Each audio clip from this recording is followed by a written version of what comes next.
হ্যাঁ বন্ধুরা, আমি এখন আছি তেজপাতার বাগানের মধ্যে। তেজপাতার বাগান থেকে আস্তে আস্তে ধীরে ধীরে চা বাগানে যাচ্ছি। দেখেন, এটা হচ্ছে যে লালমনিরহাটের আদিতমারি থানায়।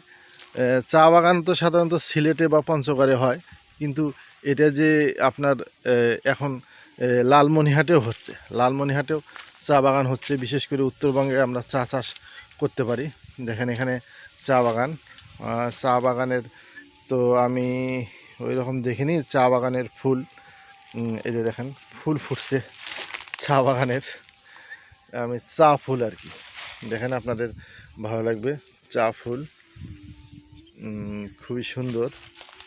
এটা ঘ্রাণ আছে কি না তো বলতে পারি না, এটা ছিঁড়ে নেই না, নাকে শুকে দেখলাম এটা সেটা ঘ্রাণ নেই।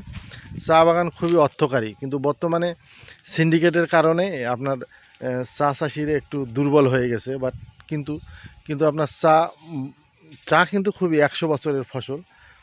এখানে দেখেন আর অনেকে, আপনাদের বাগানটা আমি ঘুরে ঘুরে দেখাচ্ছি, আশা করি আপনাদের ভালো লাগবে। আমি তো এরকম পেশাদার ভিডিও নই, তারপরেও আপনাদের দেখাচ্ছি চা বাগান। আশা করি আপনাদের ভিডিওটা ভালো লাগবে।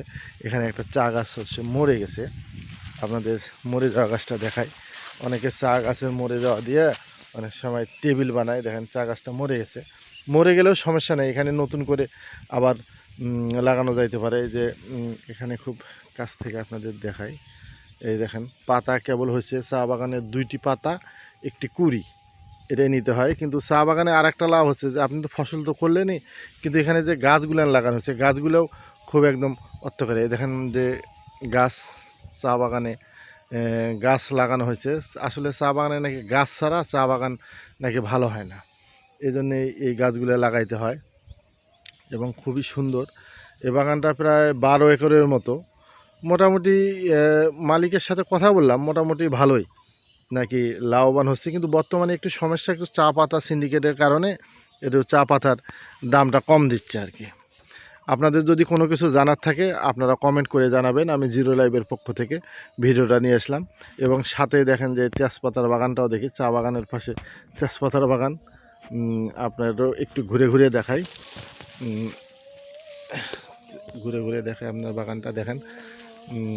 আমার মনে হয় যে চা বাগানের থেকে তেজপাতাটাই মনে হয় বেশি ভালো লাভজনক। আশা করি আমার ভিডিওটা আপনাদের ভালো লাগবে।